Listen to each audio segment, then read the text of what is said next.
परमात्मा के दरबार में बहुत ही पुण्यकर्मी प्राणी आते हैं। वैसे तो परमेश्वर की चाह में, प्रभु की चाह में भोली आत्माएं कोई तीर्थों पर जा रही है, कोई संतों के पास लाखों और करोड़ों की संख्या में एकत्रित हो चुके हैं। उनके विषय में परमात्मा कहते हैं कि देखा देखी गुरु शिष्य बन गए, किया ना तत्व विचारा। देखा देखी कैसे जाते हैं? जैसे एक पंथ के, जो बहुत बड़ा पंथ है वर्तमान में, बहुत बड़े ज्यादा अनुयायी है उसके, तो उनके अधिक अनुयायी होने का कारण क्या था? एक बार एक शहर में, रोहतक में सत्संग हो रहा था पुलिस लाइन में।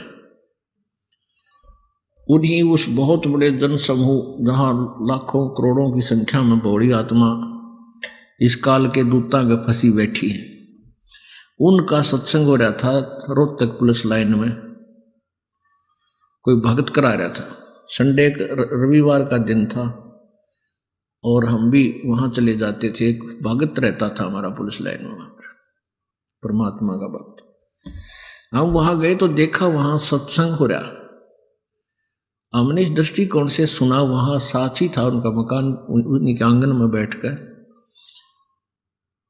तो वो क्या कह रहे थे कि आज कर्नल साहब आएंगे, प्रवचन करेंगे, बार बार ये रह रह कर कह रहे थे। और आसपास उन्होंने यही कह रहा था कि कर्नल साहब आएंगे और आज के प्रवचनकर्ता वो होंगे।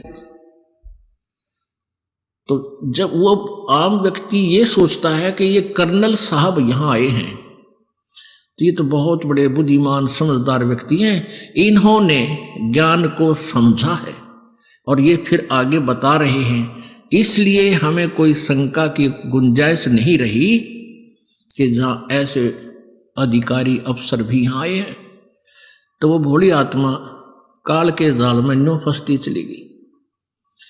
उस कर्नल साहब ने अपनी मिलिट्री के बारे में तो जानकारी हो सकती है, लेकिन अध्यात्म ज्ञान को वो के जाने। जैसा भी रंग उस नकली गुरु ने रंग दिया, उस भोली आत्मा ने स्वीकार किया और आगे फिर वक्ता बन गया। आप तो जीवन बर्बाद कर ही रहा है और लाखों हजारों की संख्या में काल के जाल में फंसाने का अपराधी और बन गया।